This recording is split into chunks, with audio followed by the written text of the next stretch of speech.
es llorona, no sabe lo que es martirio. De mi llorona, llorona, llévame al río. Hermoso vivir llevaba llorona, que la Virgen te creí. Hermoso vivir llevaba llorona, que la Virgen te creí. Hoy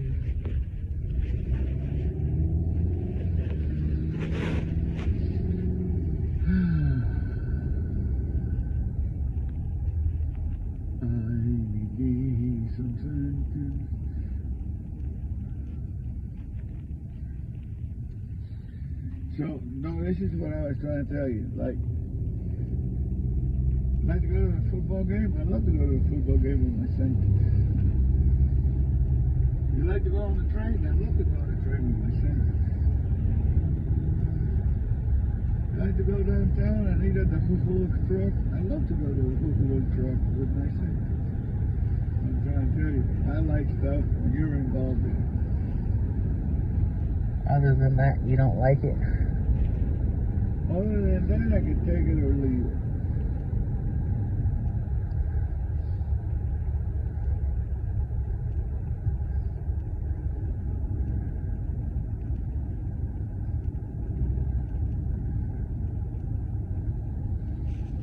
You know, it's amazing. I was expecting a reaction, but you didn't make that many debt.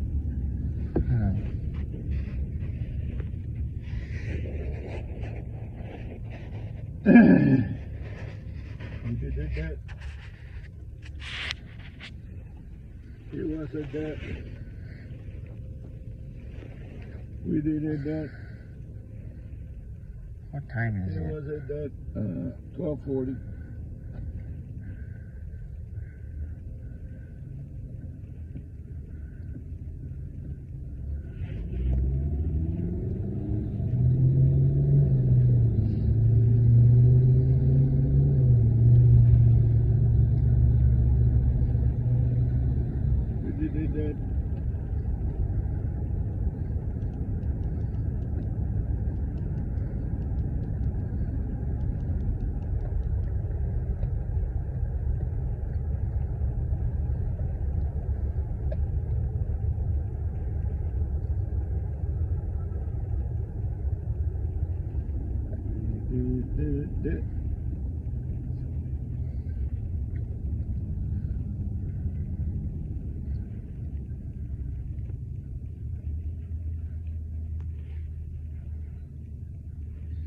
I like the Jewish lawyer.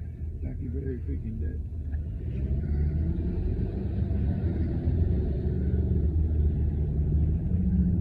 And the one that gets your goat. You want to hear it? Beep, bitty, beep, bitty, beep. Ah, Daddy.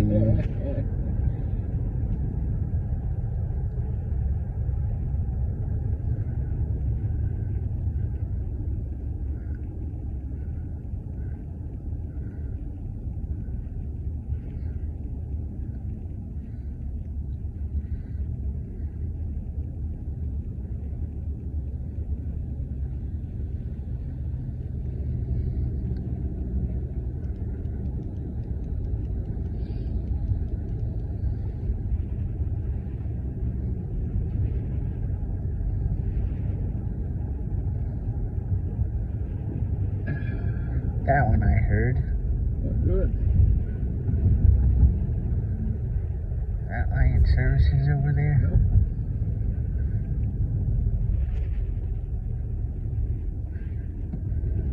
This here coming up is Eastway. Ah.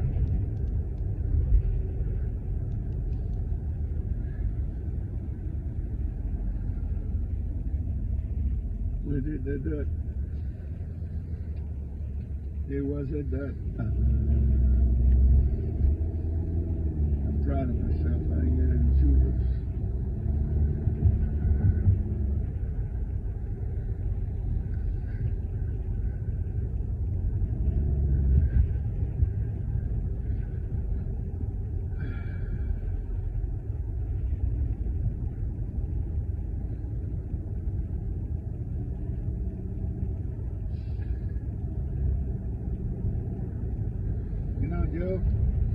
What, Daddy? I got something to tell you.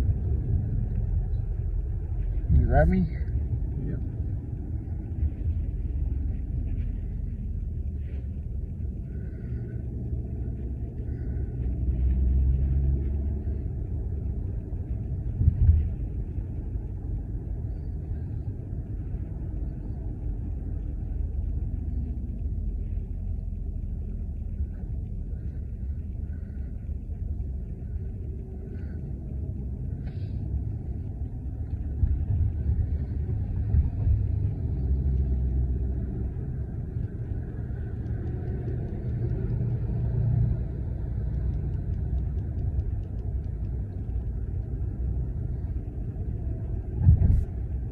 Lion Services.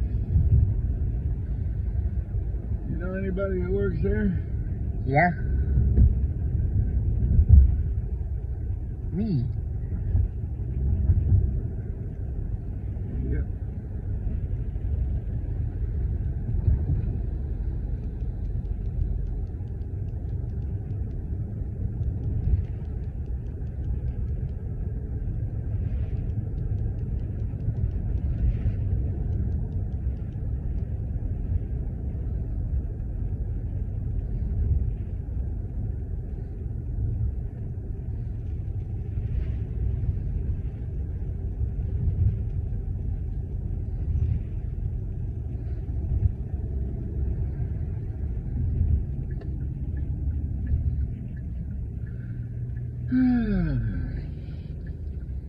Can I put my window down?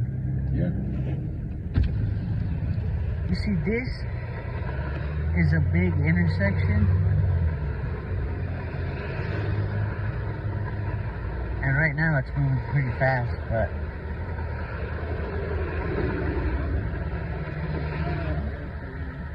What is it? Not APS, What is APS stand for? accessible pedestrian signal.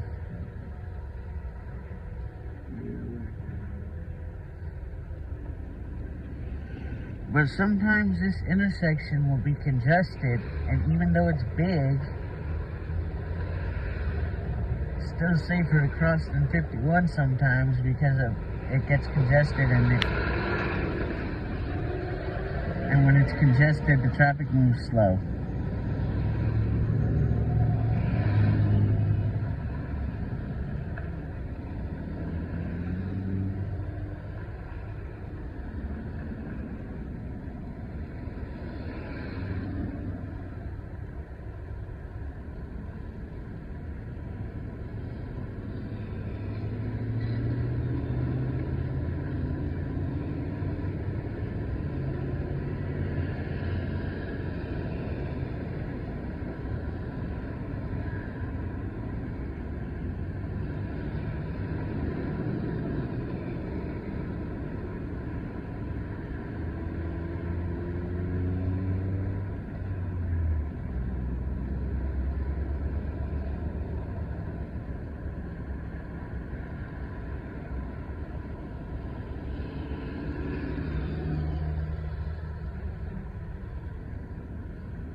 What's this light?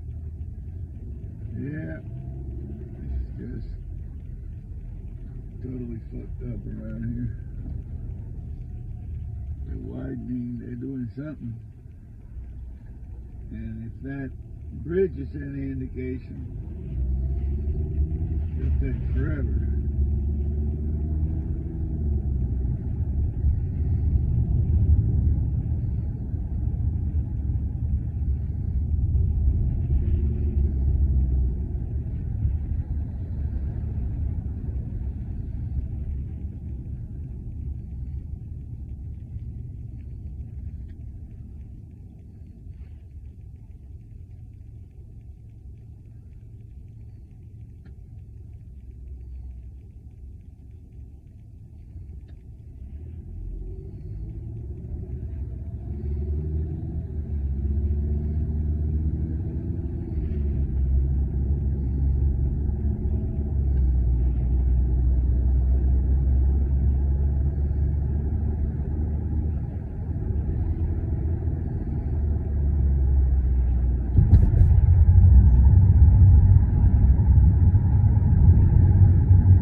plaza. Yeah, we just crossed it. Yep. How'd you know? Because I felt it. Oh, okay. Hey, Joe. Yeah. I love you. Love you too, Daddy.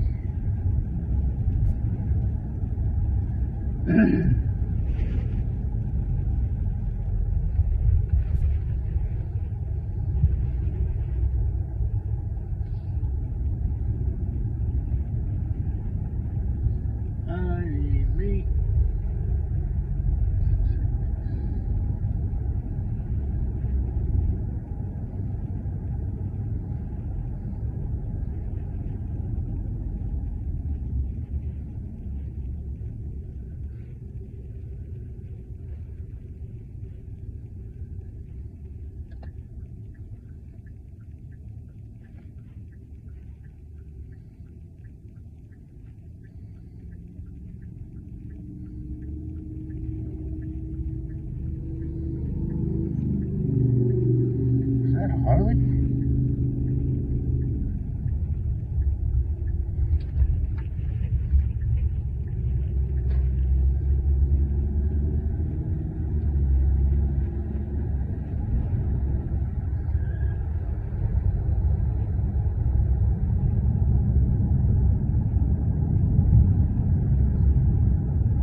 Central. Just crossed. Yep. Indeed it was. And here come the stupid people. You can tell these people are enough from here, and they're crossing streets without looking to see if traffic is coming.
South 21.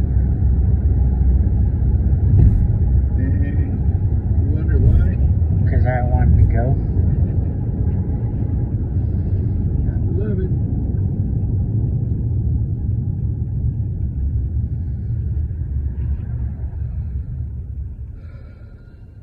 Are you tired? Yep.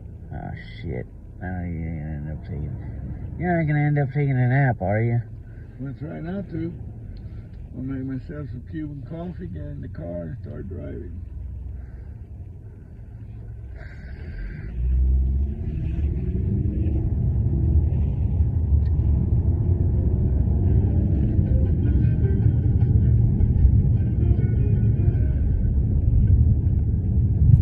Funding for Here and Now comes from MathWorks, creators of MATLAB and Simulink software, accelerating the pace of engineering and science. Learn more at mathworks.com. From NPR and WBUR Boston, I'm Deepa Fernandez. I'm Robin Young. It's Here and Now. Coming up, Germany says it will not stand in the way of the shipment of German-made tanks from Poland to Ukraine. Also, an FBI search of President Biden's Delaware home found 6 more classified documents.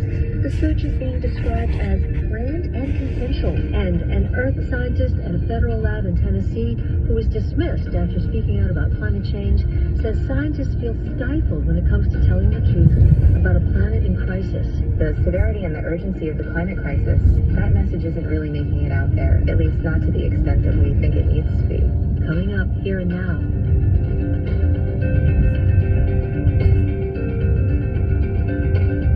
The news is first.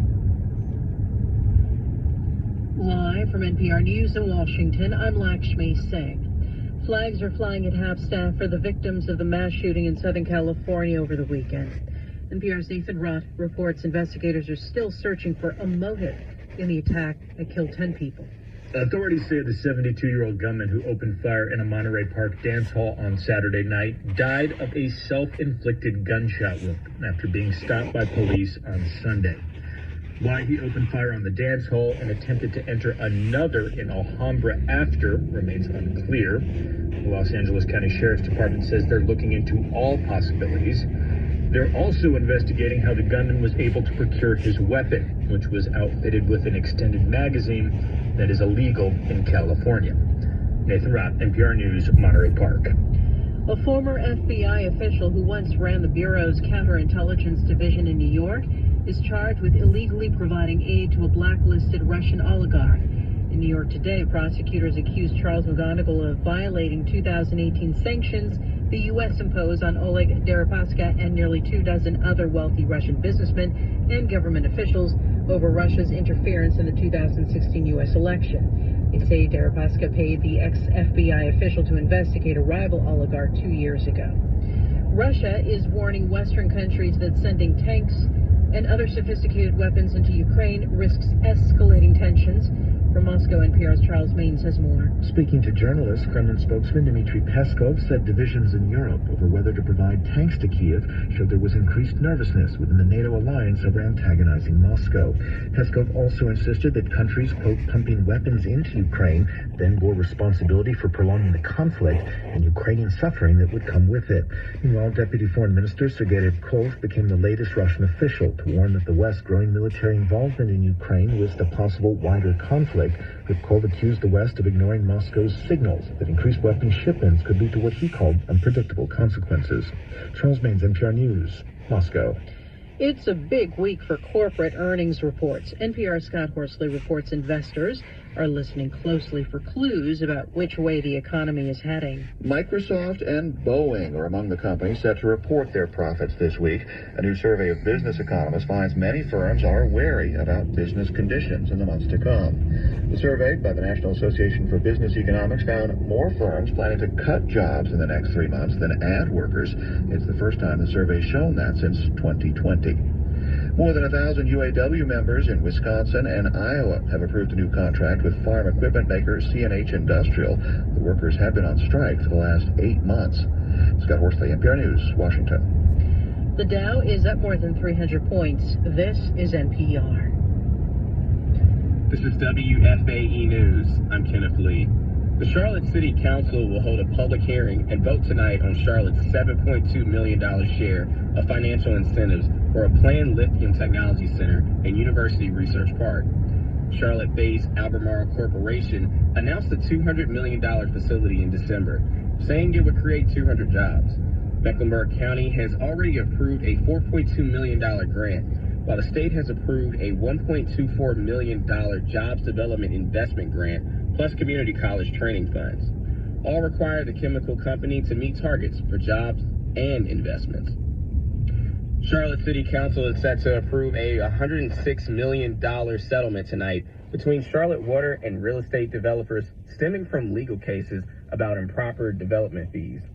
Developers and home builders claim that the development fees by Charlotte Water for new connections were improperly charged for years and should be paid back. Charlotte Water charged varying fees to home builders and developers between $3,500 to nearly $1 million. The utility company will make payments to plaintiffs totaling $106 million over the next 2 years. The utility company will increase its annual rates by 72 cents per household beginning on July 1st in order to offset the costs. At the Charlotte City Council's Monday meeting, council members are expected to approve changes to the statutes governing water charges and fees. Charlotte FC is making plans to celebrate the life of former defender Anton Walkes, who died in a boating accident in Florida last week. He was 25 years old. The team says a public memorial ceremony will take place at Bank of America Stadium tomorrow afternoon at 3.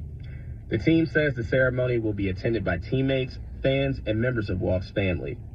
This is WFAE News. Support for NPR comes from NPR stations. Other contributors include the estate of Joan B. Kroc, whose bequest serves as an enduring investment in the future of public radio and seeks to help NPR produce programming that meets the highest standards of public service in journalism and cultural expression. Support comes from WFAE listeners and the Original Mattress Factory, hand-building mattresses and box springs for purchase at its factory location in Charlotte and 10 showrooms throughout the area. More information at originalmattress.com. From NPR and WBUR, I'm Deepa Fernandez in Alameda, California. I'm Robin Young in Boston. It's Here and Now. A top German diplomat said yesterday that Germany will not object if Poland chooses to send German-made Leopard 2 battle tanks to Ukraine. Meanwhile, Russia is issuing stark warnings of retaliation should the U.S. and European allies provide these more powerful weapons to Ukraine. For more, let's bring in Stephen Flanagan, adjunct senior fellow at RAND. He previously served as senior director for the National Security Council from 2013 to 15. Stephen, hi. Hello, Robin. Well, just outline for us, what is the debate around first just sending tanks to Ukraine right now? Well, the debate, first of all, is that the Ukrainians have asked for the Western allies who have been providing quite extensive security assistance for upwards of 300 main battle tanks to counter an expected Russian spring offensive along the front, particularly adjacent to the Donbass region, but also in the south of Ukraine. And a number of the allies have tanks that the Ukrainians would like to acquire, particularly the German-made Leopard tank, which the German government controls the distribution of because of the arrangements that have been made with the countries that have supplied the tanks to.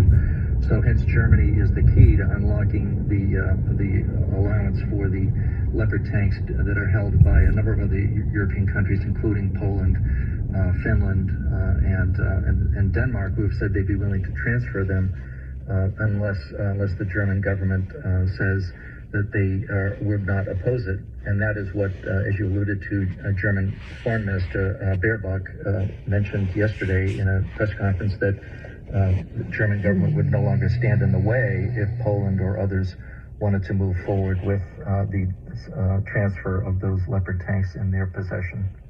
Well, the U.S. has said that tanks might present complications for the Ukrainian military because they're difficult to operate. Well, the concern about the difficulty of operation is particularly focused on the U.S. Abrams tanks. They require extensive maintenance and and a special jet fuel, literally because it is a turbine engine.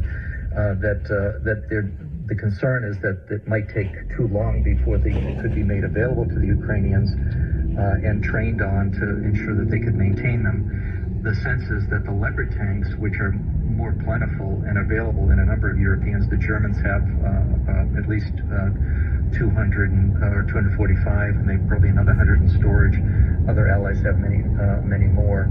That they could be transferred fairly quickly and are better suited for the terrain and the kind of support that Ukraine could readily provide. Yeah. Isn't there another issue here that has to be discussed when it comes to Germany and tanks in Ukraine and Russian troops perhaps confronting those tanks? There is a history here. Is that part of it, the optics? Absolutely, Robin. History looms large in this, and understanding why the Germans are so reluctant. Germany has, since the end of the Cold War, wanted to play a leadership role in Europe, but not be too far out in front, and certainly wants to continue to play a role in ensuring that there is some kind of dialogue and cooperation when there can be with Russia to avoid a wider conflict. And in addition to the concerns that this, potential escalation that would be caused by transferring this additional equipment, there is that sense that the political optics of German tanks, once again confronting Russians in the plains of Ukraine, would bring back rather nasty and difficult historical memories in the German political debate. And there are differences within the coalition right now, and particularly, and also with the opposition parties, who would be more willing to play that more forceful role. Well, Russia has said if the U.S. and allies provide more powerful weapons to Ukraine, and one would think these tanks would be in that category, this would cross a red line. And then what? Well, that is, of course, what Putin wants to convey, the sense that there would be some further escalation, perhaps a widening of the war. And that also is a factor certainly in the German political debate. The German public wants to be supportive, and Germany has been the third largest contributor of security assistance to Ukraine, but there is still a hesitation and a concern that once again this could bring war to German or other territory in the NATO countries. So that is definitely so far the Russians have not attacked any of the training facilities in Germany that are being used to train Ukrainian forces, or they have not attacked the transfer points in Poland that equipment is moving into Ukraine. But Of course, that is the great concern, this idea of a widening war, of an escalation that would turn this into a NATO-Russia confrontation as opposed to a Russia-Ukraine confrontation with the West providing strong assistance to Ukraine. Stephen Flanagan, Adjunct Senior Fellow at RAND, thanks so much. You're welcome, Robin. And now to Washington. President Biden has chosen Jeff Zients as the next Chief of Staff, replacing Ron Klain, who is expected to leave next month. The administration is also facing questions right now about more documents with classified markings found Friday at the president's home in Wilmington, Delaware. NPR's Asma Khalid is White House correspondent. She's there now. Hi, Asma. Hi there. So the FBI searched Biden's house on Friday for more than 12 hours. It's being described as a planned search, and the president's lawyers were there for it, and the Biden administration has been cooperating. Can you tell us more about what was found? Sure. The FBI did search President Biden's home in Wilmington, Delaware, actually on Friday. And I will say it was a rather extraordinary move, purely just to sift through a sitting president's house. In this process, it found some additional classified documents. We were told 6 items consisting of documents with classification markings and surrounding materials were taken, some of which dated back to Biden's days in the Senate.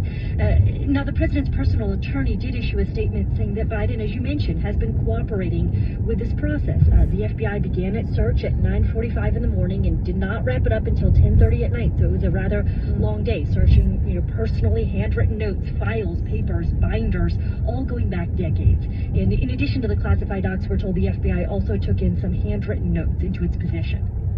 Okay. I have to say, Asma, this almost feels like Groundhog Day, because we just keep getting news that a new document or documents turned up. Are officials able to say why things keep turning up and when they'll feel confident that they have everything and stop searching? Because the security and organization still suck. Of an answer to that question. The U.S. Attorney's Office in Chicago is overseeing this investigation until Special Counsel Robert Hur is in place. And a spokesman for the U.S. Attorney said that the FBI, had planned the search of Biden's home. The White House is, we've talked about this, has insisted that it has been transparent, that it's cooperating with this all. The president himself told reporters on Thursday that he has, quote, no regrets about how he and his team have handled the discovery, and that he feels confident that they're not really going to find anything there. But really, I think there are 2 separate issues at play here. One is the legal process, and the second is the political complications of this all.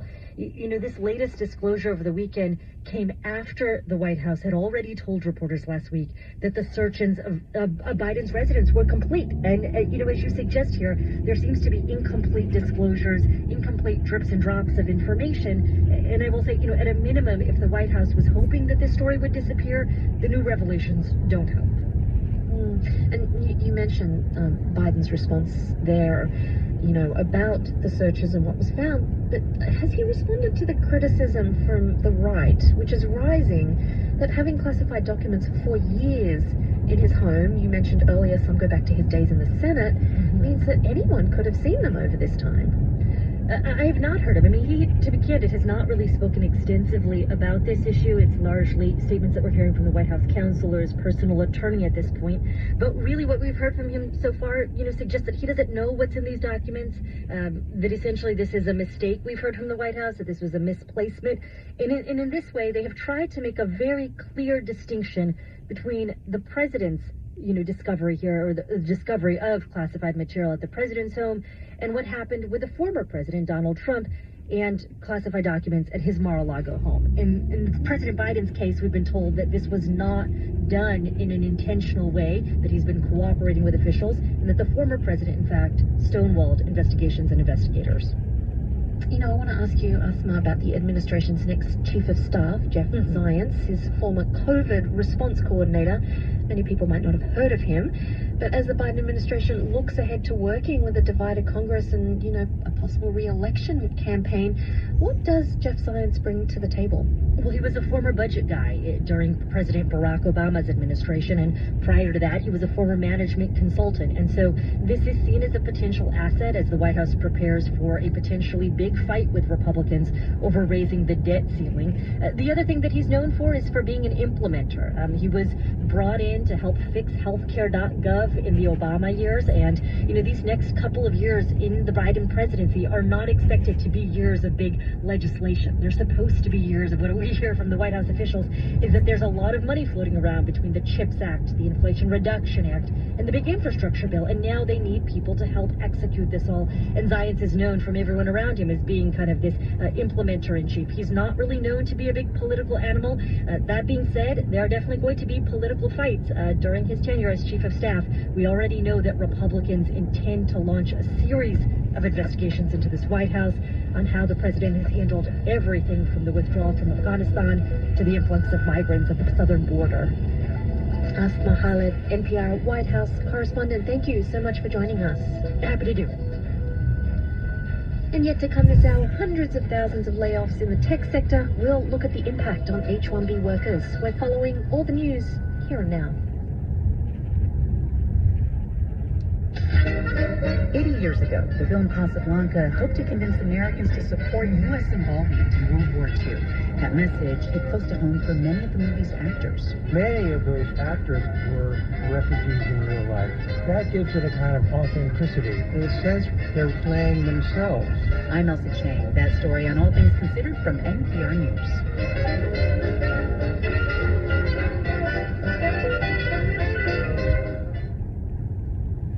I'm Jack Lepiars. Federal prosecutors in Germany are charging 5 people with treason and forming a terrorist organization that tried to topple the government. Authorities say the 5 made concrete plans to cause a large-scale blackout and use the chaos to establish an alternative government. They were arrested last year. Hungary's foreign minister says the country won't block more European Union funding for Ukraine despite its opposition to the move. The bloc plans to send €500 million in weapons funding to Ukraine on top of the more than $3 billion it has already provided the country for its defense against a Russian invasion. Spotify is now the latest tech company to cut staff. The music streaming service says it's laying off 6% of its global workforce, or about 600 jobs. Amazon, Microsoft, and Google have all announced job cuts this month. I'm Jack Lepiars. You're listening to Here and Now.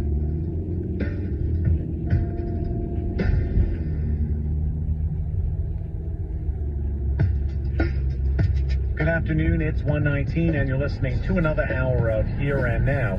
More news in a moment on 90.7 WFAE and WFAE.org.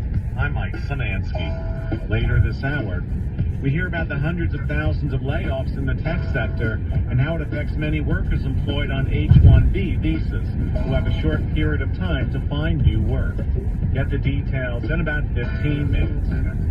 Support for Here and Now comes from our listeners and Hendrick Acura, offering over 100 new and certified pre-owned vehicles, open in-store and online with pickup and delivery options available. Details and availability at hendrickacura.com. Sunny and breezy today, reaching 50 this afternoon. Clear tonight, lows down to 29. Sunny for Tuesday and 52.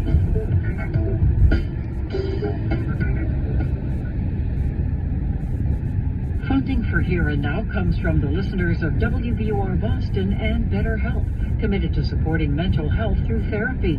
Clients are matched with one of 25,000 therapists and can communicate via video, chat, or phone at betterhelp.com/public. It's Here and Now. Earth scientist Rose Abramoff had a coveted job, but she was fired from the Oak Ridge National Laboratory in Tennessee earlier this month after the lab said she violated their policies regarding speaking in public about climate change. Her dismissal came shortly after she unfurled a banner of protest at the American Geophysical Union meeting in December. And now in a New York Times op-ed, Abramoff is speaking out again about why she thinks the lab's policy needs to be changed. Rose Abramoff joins us now. Welcome. Thank you, Robin. There's some irony here, which is I don't think many of us would have even known about the meeting of the American Geophysical Union conference unless, you had written that op-ed and we heard about you unfurling that banner. What did it say? The banner said, out of the lab and into the streets. And what brought you to me? So the American Geophysical Union is the largest gathering of earth scientists in the United States for certain, but possibly also the world. and all kinds of climate change research is presented there. And yet, the great majority of this research is just exchanged among ourselves in peer-reviewed articles, or some of it filters its way to policymakers in assessment reports, a bit through the media. But the severity and the urgency of the climate crisis, that message isn't really making it out there, at least not to the extent that we think it needs to be. And so that was part of what motivated us to urge our fellow scientists to speak up. Well, a couple of things. First of all, you've done this before. You've chained yourself to a chain link fence at one point. What other climate activism have you done? During 2022, last year, I was arrested 3 times in different acts of nonviolent civil disobedience. So I chained myself to the White House gate. I also sat in a road, and I blockaded an entrance of a private jet terminal in North Carolina, because we're aware of the fact that wealthy, high-emitting countries are responsible for the great majority of fossil fuel emissions. Well, we know that Oak Ridge at that time, people that you worked with or for, cautioned you not to talk to the public or the media about where you worked. You didn't do that, right? What was different this time, do you think? I think this time the main issue is the fact that I unfurled this banner and gave this call to action at an earth science conference where I also was presenting my research for the laboratory. So the research that I presented earlier on in the conference about the effects of climate and land use change on carbon cycling in various ecosystems was work that I was doing as part of the laboratory. Okay. And by the way, we reached out to Oak Ridge, and they say we don't comment on specific personnel matters, but we respect the right of all employees to pursue their personal interests outside of work. However, those actions must be consistent with company policies, maintain public confidence in our science as an organization, and avoid improper use of taxpayer resources.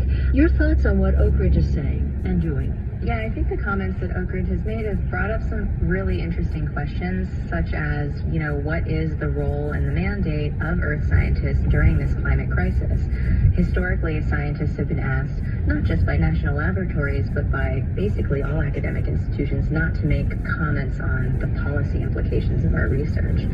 And I think that we're getting to a point where following the rules and not commenting on policy hasn't gotten us very far. It hasn't resulted in the emissions reductions that we need to ensure a habitable planet for future generations.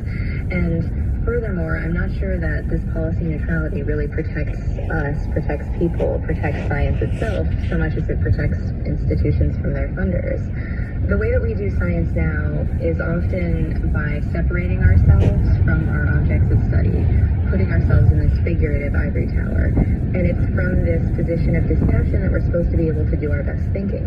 But I think that by creating this kind of artificial separation, the research questions that we ask are less relevant to the vulnerable communities and ecosystems that we study, and we really forget what's important, and we forget to fight for the habitability of our planet. And so I take issue with this general concept of policy neutrality above all things. Well, it reminds me of when the media, up until far more recently than maybe it should have, felt it had to have both sides on the climate change story, but in fact, we know that there is one scientific side, at least. And you're part of a group called Scientist Rebellion. I want to hear more about that.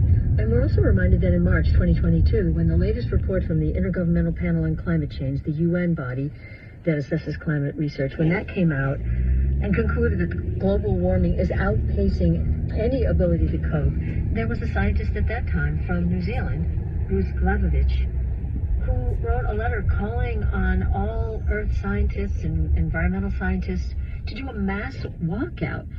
What's the level of frustration among the scientists that you work with or who are joining things like the Scientist Rebellion? Yeah, I think the existence of Scientist Rebellion and related groups like Scientists for Extinction Rebellion is a testament to this desperation that we in the earth science and the scientific community more broadly are starting to feel. I think one of the reasons why this mass walkout didn't gain as much traction is because it asks us to stop doing our research, which many of us really enjoy doing and think is very important. Scientist Rebellion takes a slightly more targeted approach where we do nonviolent civil disobedience around specific policy demands that we think are the kind of obvious policy implications. Okay. We need the water, the pills, Gator. gator. Well, you know what a gator is.